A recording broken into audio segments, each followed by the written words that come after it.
छत्तीसगढ़ में कड़ाके की ठंड के बीच अब एक बार फिर मौसम करवट लेने जा रहा है।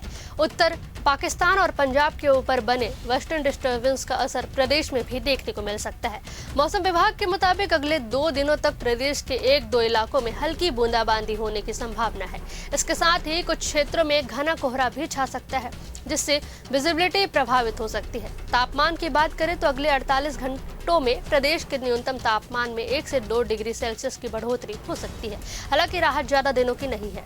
मौसम विभाग का कहना है कि इसके बाद आने वाले अगले 3 दिनों में तापमान में 2 से 3 डिग्री सेल्सियस की गिरावट दर्ज की जा सकती है, जिससे ठंड का असर एक बार फिर बढ़ जाएगा। पिछले 24 घंटों के दौरान दुर्ग संभाग के 1-2 इलाकों में शीतलहर का प्रभाव दर्ज किया गया है।